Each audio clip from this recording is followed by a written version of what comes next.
E aí, gente, tudo bem? Tudo certinho? Estamos de volta com mais um episódio do nosso Pode Beijar, o podcast sobre casamentos e sobre relacionamentos, que é gravado aqui no sul do Brasil, na nossa Ilha da Magia, em Florianópolis, nos estúdios do Passeio Sapiens, no norte da Ilha da Magia, e, se possível, reverberando, repercutindo pelos 4 cantos do planeta, sempre com um convidado super especial. E nós estamos recebendo, no episódio de hoje, Eduardo Pinto, da alfaiataria Carlos Pinto, com ampla experiência na área de casamentos e outros segmentos também, atendendo um público masculino, atendendo noivos, por exemplo, né, para a gente falar um pouquinho sobre esse segmento, sobre esse mercado e especialmente sobre os casamentos também. E é um prazer muito especial, né? Receber o Eduardo aqui, porque normalmente a gente atende as expectativas, na maioria das vezes, das noivas. Né? Dificilmente o noivo tem uma brecha. Os noivos hoje têm muito que aproveitar desse. Tem. Vamos dar as boas-vindas, então, ao nosso convidado. Eduardo, obrigado por aceitar o nosso convite. Seja muito bem-vindo ao Pode Beijar. Obrigado, eu que agradeço a estar participando desse programa, desse podcast tão importante aí para o segmento de eventos e casamento. E é uma satisfação muito grande estar com essas feras aqui, né? A gente que agradece, Eduardo, é um prazer enorme. Obrigado pela presença. A alfaiataria tem só 65 anos, né? Então experiência não falta, com certeza. Como é que tudo começou, né? Obviamente você é mais novo, inclusive, do que essa história, Sim. porque é uma história que começa pelo teu pai, mas uma história que certamente você ouviu muito e conhece muito bem. Como é que tudo começou? Conta pra gente, Eduardo. Vou tentar ser breve, mas a história é longa, né? Mas em meados de 60, eu acredito, meu pai ele começou como aprendiz em alfaiataria, né? Toda a minha família é de Santo Antônio de Lisboa, que Santa Catarina. Em Florianópolis mesmo. Exatamente. E meu pai, ele veio estudar, né? No centro da cidade, onde um tio morava, e ele começou a trabalhar. E aí ele foi trabalhar numa alfaiataria, que era muito comum, né? A Rua João Pinto era a Rua dos Alfaiates, aqui em Florianópolis. Né? E aí meu pai começou a trabalhar numa alfaiataria ali como aprendiz. Eu acredito que deveria ter em torno de uns 14, 15 anos, bem novo, né?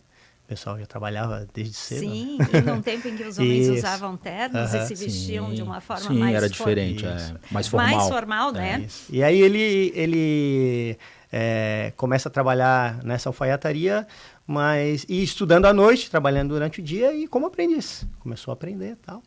Eu acho que ele sempre contava para mim que em uns 2 anos, 1 ano e meio, 2, ele viu que ele tinha muita paixão por aquilo. Ele começou a aprender, começou a se aprofundar, queria saber mais, né? E continuou estudando, mas a paixão ali já falou mais alto, né? A decisão dele de ser alfaiate, eu acho que já partiu dali. E logo depois ele tinha um colega que trabalhava com ele, eles meio que saíram da alfaiataria e montaram um ponto e começaram a trabalhar. Fazer peça para outros alfaiates, a atender os clientes, enfim. E de lá para cá, estabelecido sempre em Florianópolis, no centro. Vários endereços já se passaram, né? Sim. E até hoje a gente está aí. Mas a minha história com a alfaiataria, ela começa, propriamente dita, em 2006. Eu tive experiência anterior, claro, eu nasci dentro de uma alfaiataria, né? A minha família também, a minha mãe tocava uma confecção de uniformes, né? E aí, nesse meio, a gente vivia, né? Eu ia toda semana para Blumenau, Gaspar, pegar malha no carro, ficava sentado brincando na máquina de costura, via meu pai atender clientes, então era uma coisa comum para mim, né? Mas, num primeiro momento, eu não trabalhei com meu pai, assim, eu procurei estudar, enfim, e aí, por outras questões... trabalhei com publicidade, com marketing muito tempo. Você cresce entendendo como é que funciona exatamente o negócio, que é um negócio da família, exato. Faz os teus voos, digamos assim, e retornas então em 2005 para 2006, e aí já com o foco voltado para casamentos também? Aí eu estruturei muito antes de eu voltar a trabalhar com meu pai. Assim, eu tive experiências externas e na área executiva também, inclusive já estava formado. Mas eu sentia que aquilo ali também batia dentro do meu peito, que eu tinha que voltar e fazer alguma coisa. Então, a alfaiataria é uma arte. Quem cresce no meio da arte não consegue se afastar. É quase uma cachaça. Acaba voltando, desde menino, mais cedo ou mais ali. tarde, é uma arte, né? Acaba voltando. E aí a gente... Um dos objetivos era realmente resgatar essa questão da alfaiataria, porque quando eu volto em 2006, né? O meu pai e a alfaiataria passam por vários percalços ali, né? A gente vai muito atrás lá, quando no governo Collor ele abre o mercado, né? E a indústria nacional sofre muito, porque era muito comum você ir a um alfaiate, ganhava um tecido de presente, e ia fazer uma calça, ia fazer um terno, né? Então, meu pai chegava a fazer, falava assim, em torno de 100, 150 calças por semana, na década de 80, 70. Né? E com a abertura de mercado isso mudou, né? A roupa começou a vir pronta, né? Então, passa por uma crise o prêt-à-porter, né? Claro. Entram as grifes no Brasil, facilidade de comprar, baixando de imposto, isso. E isso revolucionou não só a alfaiataria, mas em todos os sentidos a moda brasileira, né? Claro. Podemos falar assim, né? As fábricas, enfim, as indústrias tiveram que se adaptar a isso, né? Então, e com isso... mudou a alfaiataria também. Mudou a alfaiataria, mas trazendo de novo para o futuro e a minha entrada, enfim, essa questão do casamento, ela vem porque se perdeu muito esse público, né? E aí, assim, e a gente tem um produto na alfaiataria que são de passar camisa, paletó, terno, é algo que existe um nicho, né, hoje, de quem usa esse tipo de roupa, né? E aí, ou ele usa como usa no trabalho, ou como uniforme, no dia a dia, né? Ou ele usa em festa, em cerimônia. Assim, tem um gap nesse mercado que não se trabalha, que tem muito esse espaço para crescer, né? Então eu já tive essa ideia. Então eu comecei a apostar minhas fichas todas nesse segmento. O meu pai já atendia noivos, né? O meu pai tinha clientela muito seleta, né? Na região de Florianópolis, Santa Catarina, que já também atendia roupa de casamento, mas nunca foi um investimento assim de fazer algo nesse segmento. Né? Mas houve uma mudança também na postura dos noivos, né? De uns anos para cá, os noivos também passaram a se interessar em escolher as suas próprias roupas, em se vestir melhor, em entender o que... Dá mais atenção, né? Sim, porque até uns anos atrás, principalmente na época do teu pai, os noivos vestiam o que se entregava para eles vestirem, né?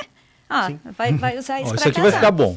Isso que tem que ser. Hoje já não é assim, né? Sim. Eu estou certa, Eduardo? Hoje já não é assim. Tá muito certo. Não é só impressão. Um atendimento de um noivo hoje é algo que demanda um tempo muito grande da gente, né?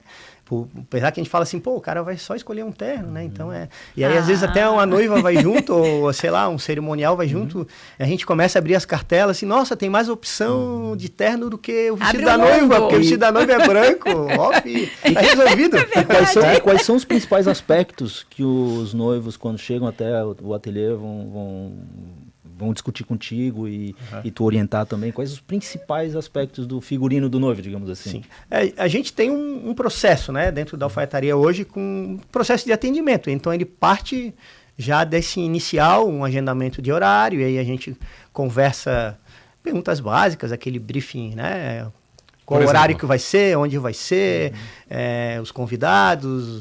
Imagina o vestido da noiva, a gente tenta também saber alguma coisa que ele não sabe, né? Tudo isso influencia. Influencia até para poder direcionar, né? Porque tem noivo que já vem decidido, né? Eu quero um traje nessa cor, enfim, eu vou casar à noite, então, né? A gente já torna um caminho mais fácil para a gente poder seguir. O que é mais comum? Quem já chega decidido ou quem chega realmente atrás de uma consultoria, chega perguntando, enfim? Eu acho que o mais comum é quem está indeciso.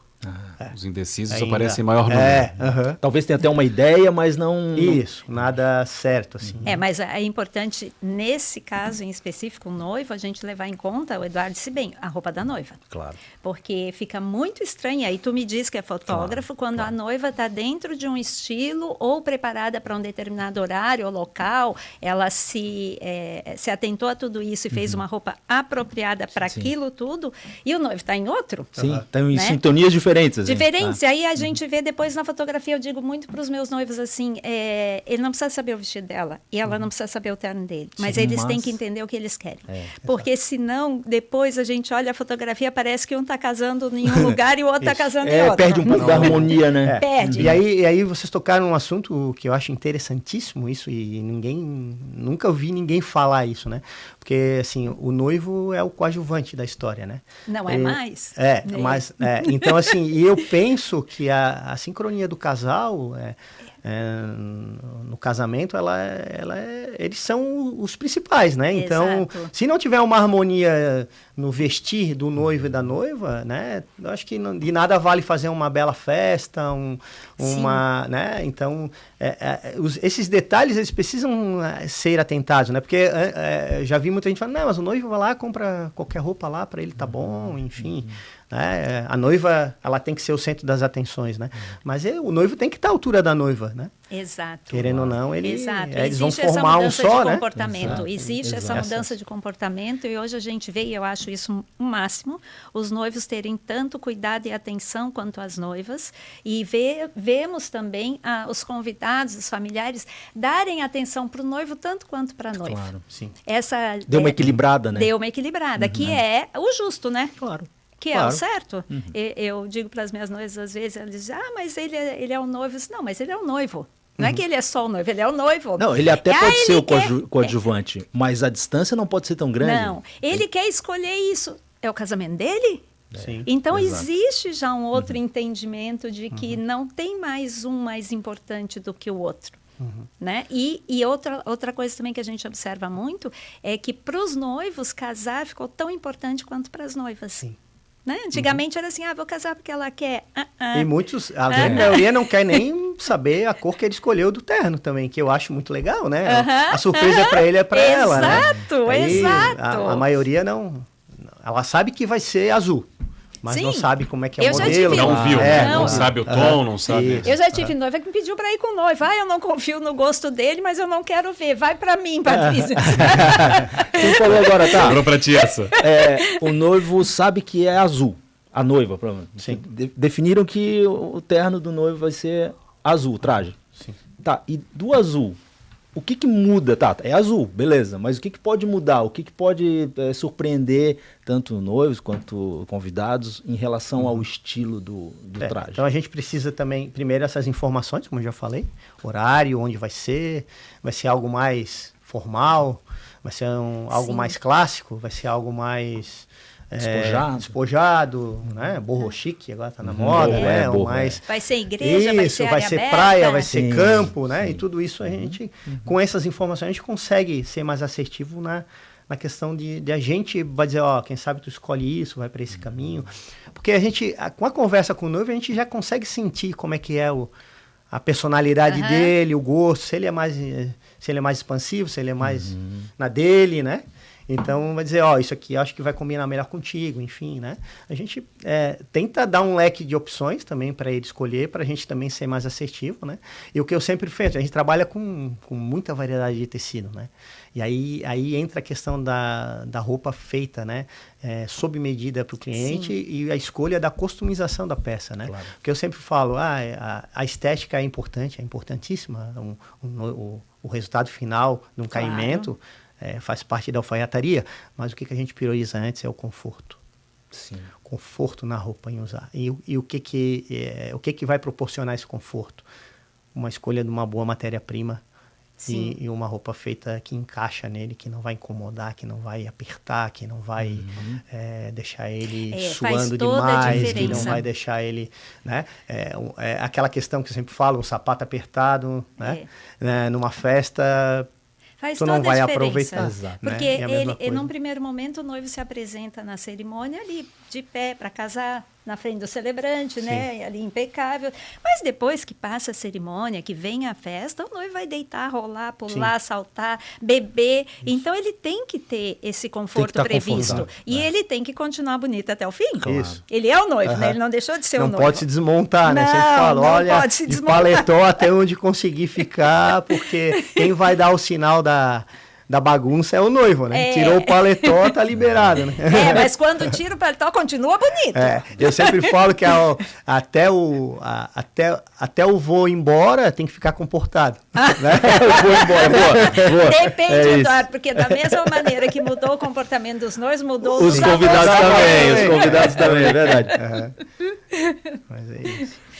Eduardo, e se o noivo, ou acompanhado da noiva, ou acompanhado de familiares, enfim, chega com uma ideia e aí a partir das informações da cerimônia tal, tu pensa, isso não pode ser bem assim, não vai funcionar muito bem. Como é que faz? Conversas, orientas? Diz na lata. Não, isso não vai falar. A gente tenta orientar, óbvio, né? Acontece, é o nosso trabalho também, né? E é um resultado do nosso trabalho, ele também vai influenciar pela escolha, né? E na escolha do modelo, enfim. Assim, eu sempre falo que a roupa masculina de gala, a roupa masculina de festa, ela não tem grandíssimas variações, né? Se você puxar aí 30, 40 anos atrás, o paletó sempre foi paletó, a calça. O que muda é um detalhe, uma lapela, os ajustes, um adorno de lapela, um modelo, óbvio, né? Enfim, mas é um terno, uma calça é uma calça, né? Então, a gente consegue criar algo dentro desses modelos, né? Mudar, customizar em algumas coisas, né? Mas assim, quando é uma ideia meio fora, né? Sei lá, usar uma roupa branca, que a noiva vai usar branco, num casamento à noite, onde, né? Tá fora, a gente tenta orientar aqui, não, mas assim, poucas vezes acontece, mas se ele tá com a ideia fixa de fazer, o que mais tem se usado, a gente executa, né? O que mais tem se usado de dia e de noite? De noite, geralmente, é uma formalidade maior. Isso. À noite é algo mais... Agora, assim, hoje, vamos dizer assim, nesse exato momento aí, agora a gente está gravando em julho de 2025, eu tenho feito muito verde. É verdade. O verde é uma cor que está muito em alta. Porque de uns tempos para cá a gente observa muito o azul e o cinza. O azul e o cinza. De mas, dia, assim, né? Agora entrou o verde na parada. Mas o que a gente precisa observar também e aí é um contexto onde vai caber esse verde, né? Sim. Numa cerimônia, né? Se for algo muito formal, muito clássico, né? Um verde bem escuro até usaria, assim, mas essas nuances de verde tem usado bastante, porque hoje os casamentos, eles mudaram bastante também, né? Sim. A gente vê que, assim, geralmente a cerimônia já é no local da festa, né? Então, eu tenho feito muito... De dia, que é uma coisa que há uns anos atrás de tarde, não se fazia. Aumentou a informalidade, digamos assim, né? Aquela coisa muito formal, meio que... Mas, embora ainda tenha muito casamento clássico, assim, né? Sim. E aí, o que eu falo hoje? A grande maioria dos noivos, né, a gente já falou aqui, eles não têm o hábito do dia a dia do uso do terno e dessa vestimenta mais social, digamos assim. E aí, o que a gente indica, né? Então, tenta fazer uma entrevista com o noivo, né?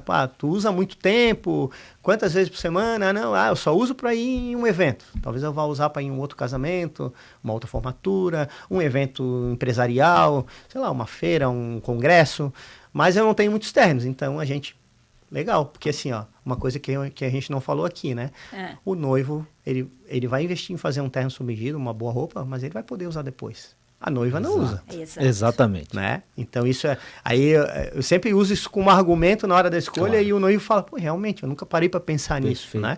Então, assim, ele vai fazer um investimento num bom terno e não vai usar só no casamento. Então, se ele escolher um terno azul marinho, um bom tecido, um bom corte, atemporal, ele pode usar para sempre, né? Então é o que acaba a gente fazendo mais. Mas isso se aplica muito ao clássico, né? Porque essas novidades, por exemplo, o verde. O verde é como o azul, que a gente tem há uns anos a presença do azul. Agora o verde, que a gente tem visto mesmo, né? Eu já tive recentemente 2 noivos de verde. Naquela época do Azul Bic, Azul Royal, foi muito isso, né? Esse terno é um terno foi usado muito. que em algum momento ele não vai ter mais utilidade, porque ele é um terno sazonal. Mais marcante. Né? Para esse momento em que se usa isso. Mas se for um terno em que fuja dessas especificidades muito de moda, né? Principalmente a cor, ele é para sempre, né? Exatamente. É uma roupa atemporal. Você vai poder usar ela por longo tempo. Mas no mesmo momento que a gente falou dessa questão do uso, também tem o cliente que usa. E aí Sim. E vários, Eduardo, eu não quero me sentir botando um terno, indo para pro escritório, indo pro trabalho, eu quero ficar diferente. Então. Claro. E aí a gente tem essa possibilidade de construir algo diferente também para esse, né? E muitos noivos já dizem, eu quero um terno pro casamento, eu quero aquela cor, eu não quero me importar com depois, né? Então, vai da vontade, do anseio de cada um. E os outros trajes? O smoking, o fraque, o meio fraque, ainda se usa? Ou são cartas fora do baralho? Olha, o meio fraque é algo que não se usa mais, assim, né? A gente vê muito pouco, né? Hoje eu comparo isso com aquelas roupas de aluguel, né? Que a gente vai tem uma pilha de coisa lá e ninguém mais usa, enfim. Mas quando eu comecei na alfaiataria, na época que eu comecei com o meu pai, o uniforme do noivo era um meio fraque, né?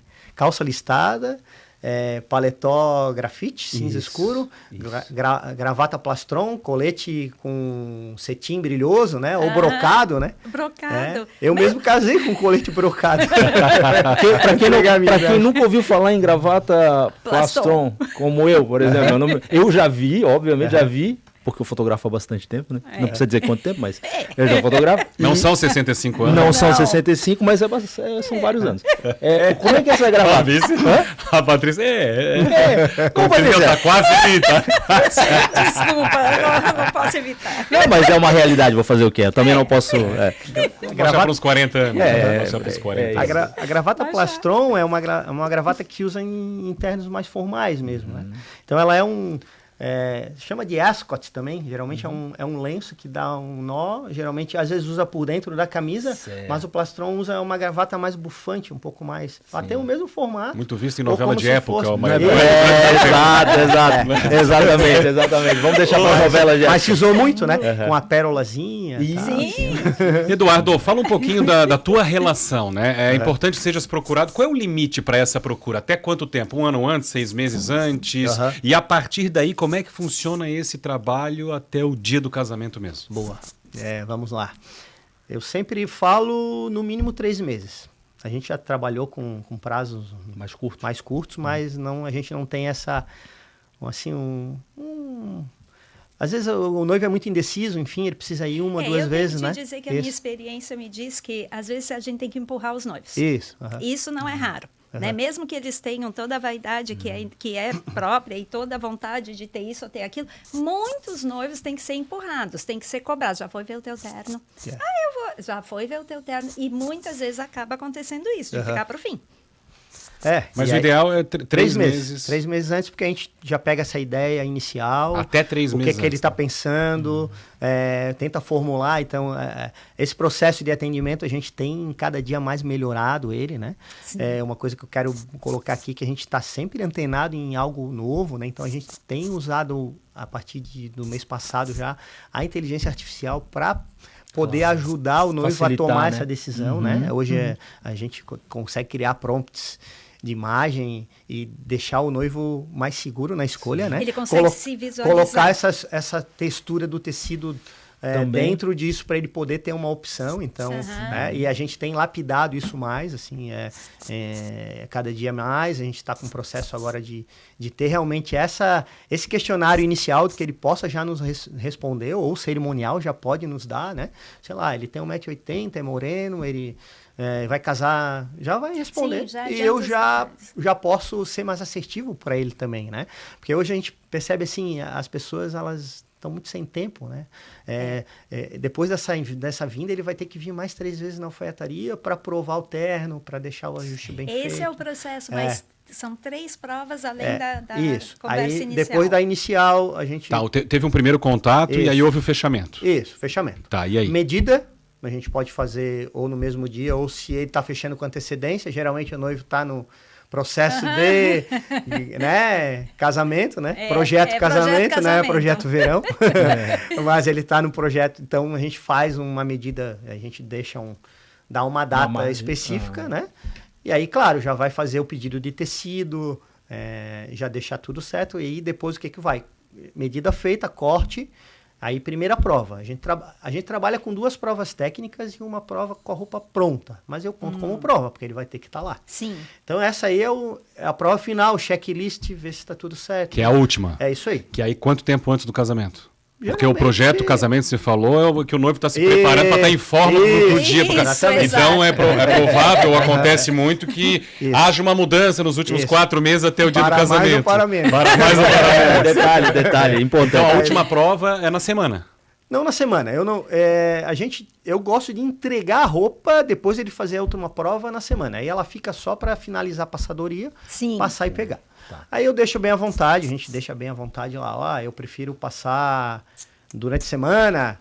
Tô indo pro casamento, eu vou passar com o carro aqui e vou pegar acontece, né? A roupa. Né? Tem muitas vezes, às vezes, noivos que não são da cidade e casam aqui. Eu fiz um casamento há uns anos atrás, os noivos vieram de Londres. Ele brasileiro, ela uma londrina.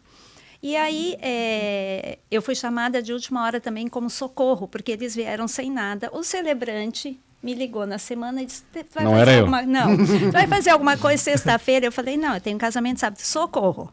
E aí eu fui até o hotel deles e conheci os dois e eles realmente precisavam de socorro na semana. Mas até aí tudo bem, porque aí tudo se resolveu, estava tudo pronto. Começaram a montar o hotel, a decoração. Aí o noivo vem e eu digo, chama Henrique. Henrique, tu não vai te vestir? Ai, peraí, eu vou ali no shopping comprar o terno. É isso. Juro por Deus, eu vou... O celebrante que tinha me pedido socorro quase infartou nessa hora. Faltava 2 horas para a cerimônia. Não é possível. E ele foi no shopping e comprou o terno. E, obviamente, o terno não estava adequado para ele, né? Mas ele estava tão feliz que ele não estava nem aí para aquilo.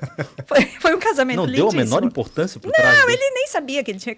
E ela trabalhava com moda em Londres. Ela estava com um vestido lindíssimo de um material que ela foi buscar na Índia. Não. Ela estava um arraso. E ele também, porque ele estava muito feliz. Mas eu lembro até shopping, mas o terno fazia assim. Já aconteceu, eu atender um noivo sexta-feira, 6h15. Cidadão entrou na loja. Pois não, tudo bem? Não, estou dando uma olhada aqui e tal. Quando é que é teu casamento? Amanhã. Amanhã. Mas... Gente, eu não tenho nem mais ninguém no ateliê, o pessoal vai embora 5h30. Eu vou te prestar Como é que eu vou ajustar aqui? Não, dá um jeito aí pra mim, assim tá bom, assim tá bom. Então, né? E é inusitado, né? Mas acontece. É raro, mas acontece bastante. Só aqui temos 2 histórias. Mas acontece, né? Então a dica, né? Com antecedência de 3 meses, eu acredito que seja até para tranquilidade, né? Porque se o noivo sabe, a noiva sabe que o terno do noivo está pronto, é um sossego. Aliás, essa é uma dica que a gente sempre traz aqui nos episódios, porque independentemente de quem está e do que estamos falando exatamente, a ideia é chegar perto do casamento com o mínimo de preocupações, se possível. Exato. Então, se tu vai deixando isso para trás ao longo do caminho, com antecedência... Né? Leva uma tranquilidade maior. Então, a roupa tá ok, aqui tá ok. Então, sempre tem uma preocupação de última hora, né? Deixa então, a semana só pra a ideia e nessa ideia, vocês têm o terno, a camisa, a gravata? Isso, hoje a gente trabalha na linha de alfaiataria, a gente tem terno, escolhe os tecidos, não sob medida, mas a gente tem uma linha de coleção pronta também, nossa, né? Com o nosso desenho também. Linha de terno, camisa, gravata. E aí, assim, se não tiver nada que agrade, a gente faz também. Gravata borboleta, gravata modelo diferente. Se o noivo chegar lá... Gostei da cor, não, né? Esse noivo que chegou lá na véspera, ele saiu de lá com a camisa, a gravata, o terno. Saiu, tudo. Tudo. Então a gente já sabe, precisa de um socorro, sapato, ótimo. Quais são as regras, cuidados que o noivo precisa ter? Claro que aí numa situação em que ele vai para um shopping comprar o traje.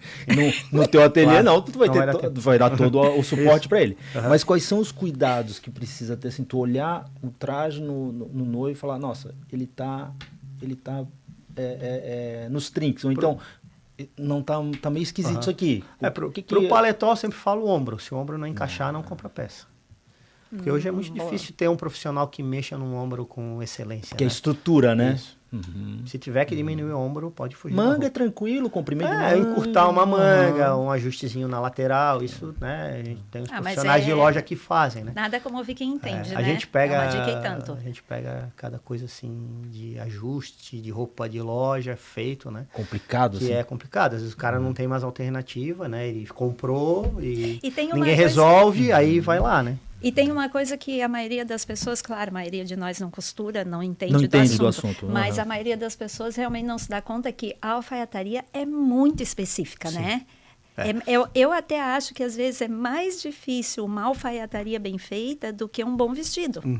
Porque o vestido, ele tem ainda detalhes que tu pode mexer, né? A alfaiataria, ela é muito específica. Envolve muitos detalhes, né? Que a gente trabalha... E tem que ser exato, porque senão aparece a diferença, se percebe. Porque a gente trabalha muito com serviço manual ainda, né? Que lindo. A resistência do nosso negócio parte disso, né? Eu não quis ir 100% por uma roupa industrializada. Porque eu acredito muito nesse trabalho, né? Nessa energia que se faz com as mãos, né? E a gente tenta pregar isso, né? Então, a alfaiataria como arte, né? E de resgatar isso e de ter isso como excelência, como, digamos assim, qual é a palavra que eu posso falar? Uma exclusividade. Né? Dessa vanguarda, dessa exclusividade, né? De não abrir mão disso, de ser resistente, né? À questão da modernidade, não que a gente seja cabeça fechada para isso, mas a gente tentar ter essa coisa ainda feita exclusiva, feita à mão, né? Que tem um valor isso, incrível, exatamente, né? Então, assim, a gente, um tempo atrás, eu contratei uma consultoria para a gente fazer um balanceamento de produção, enfim, a gente não tem uma produção tão grande, mas eu precisava otimizar mais com as pessoas que eu tinha, o que eu podia fazer. E aí eu botei lá foi um engenheiro de produção lá, então tinha um rapaz que era da nossa equipe que ele ficava fazendo todos os processos, né? Então, um paletó, para ser montado, ele passa por mais de 1.200 processos. Uau. Desde a época que você atende o cliente. Então, isso tudo é parte da produção da roupa, né? É uma etapa, né? Sim. Então, deu uma costurinha, vai no ferro, abriu, é uma etapa. Volta para a máquina. Volta para a mão, prova, acerta a roupa. Que a maioria de nós não tem noção. É um processo artesanal lindíssimo, é um processo que demanda um conhecimento muito grande. Né? A gente vê estilistas famosos que dizem assim, eu não toco num terno. Eu sou muito bom ou boa para fazer um vestido maravilhoso, mas no terno não me entrega, eu não toco. E aí eu sempre falo que a gente não simples. A gente vende roupa, claro, o nosso objetivo final a gente vai fazer a roupa, mas a gente vende a experiência.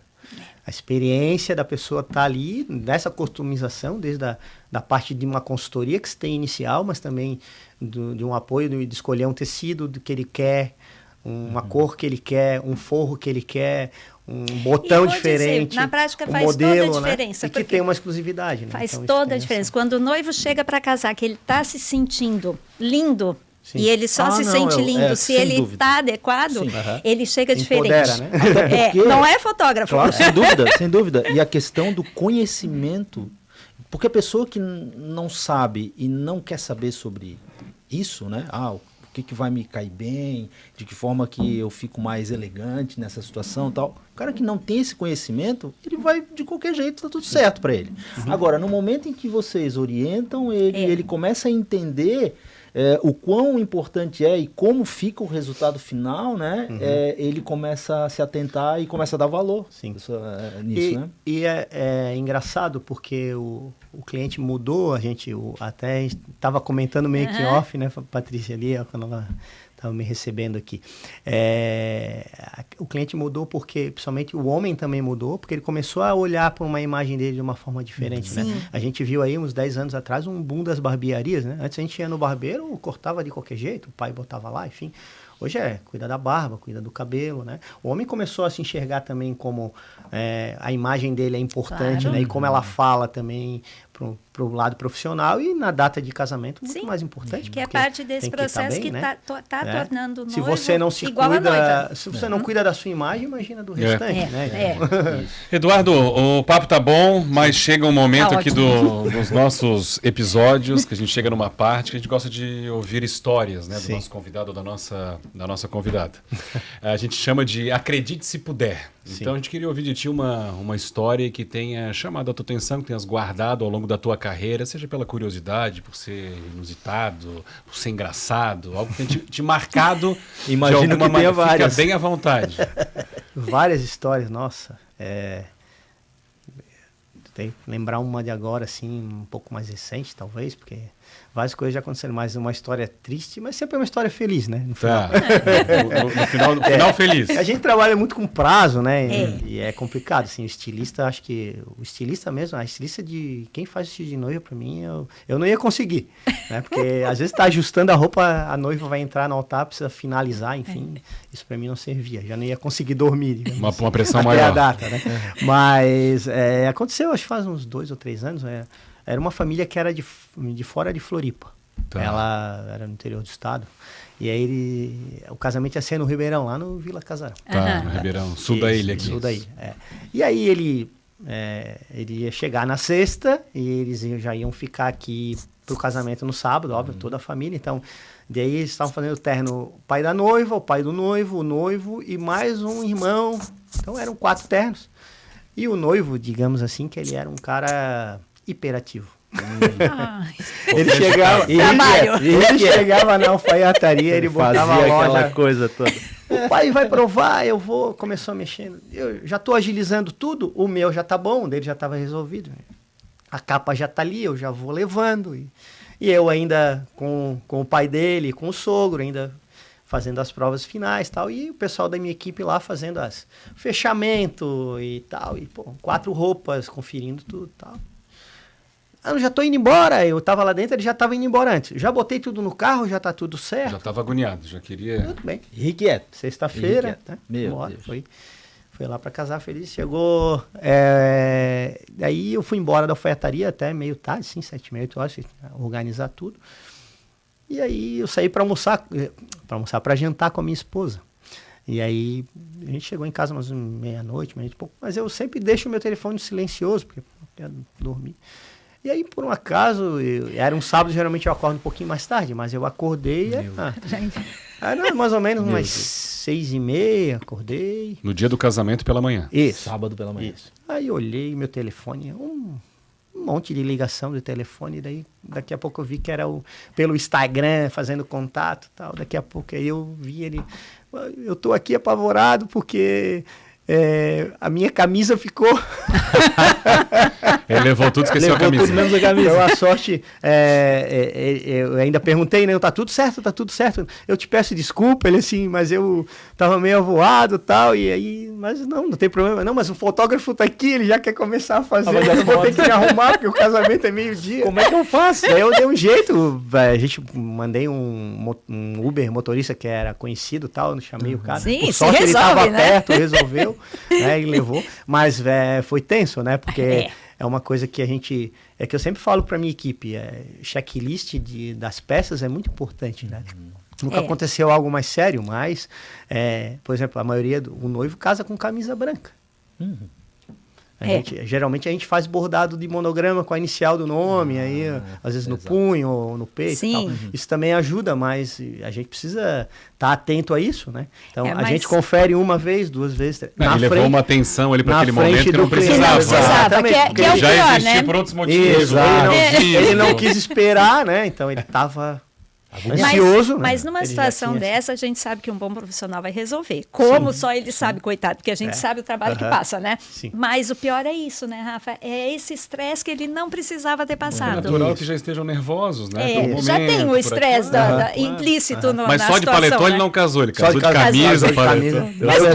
Na verdade, quando ele estava no teu ateliê indo embora e levando o terno, ele levou para ele a responsabilidade de retirar o traje. Não, né? Já tá tudo certo. Não, já tá tudo certo no carro, eu já agilizei, já peguei aqui. Porque se vocês fizessem esse serviço... Não teria faltado, com certeza. Tá faltando, tá faltando. É isso aqui. aí, é isso aí. Histórias e histórias. História não falta, né? Eduardo, obrigado por aceitar o nosso convite, por estar aqui com a gente. Cada vez mais, já são 65 anos, né, da alfaiataria aí de estrada, e que venham muitos e muitos e muitos outros anos aí sempre com o mesmo sucesso, com a mesma dedicação, com o mesmo empenho, enfim. Obrigado mais uma vez. Agradeço a oportunidade de estar aqui de novo. Obrigado Para nós é um prazer te receber bacana. e ter a alegria de poder falar com alguém que entende do atendimento ao noivo. Exato. O noivo hoje teve um destaque especial, né, nesse episódio. Muito obrigada, Eduardo. Obrigado mais uma vez. Se precisar, estamos às ordens. Tá. Isso. Vamos aos nossos agradecimentos. Tem um agradecimento, obviamente, sempre, né? A técnica, a iluminação e sonorização aqui com a gente desde o início do nosso Pode Beijar. Obrigado, Gaúcho. Obrigado, Helena. Sempre entregando trabalhos, serviços de excelência por todo o Brasil. Há muitos anos já, né? Há muitos anos, né? Grandes parceiros. Agradecer também toda a equipe do Elias lá, da Lince, o pessoal que cuida, né? Enfim, da finalização, digamos assim, dos nossos episódios, das nossas redes também. Nosso muito obrigado mais uma vez ao pessoal do Sapiens aqui, dos estúdios do norte da ilha, em Florianópolis. E vocês que estão nos assistindo, se possível, né, curte aí, é sempre muito importante, compartilha, passa para frente, indica para amigos, para familiares e vamos em frente. E continuem nos acompanhando pelas nossas redes sociais, pelo nosso Pode Beijar, o podcast sobre casamentos e relacionamentos, que a gente vai avisando aí também os temas dos próximos episódios. Obrigado mais uma vez. Obrigado, Eduardo. Obrigada. E até a próxima.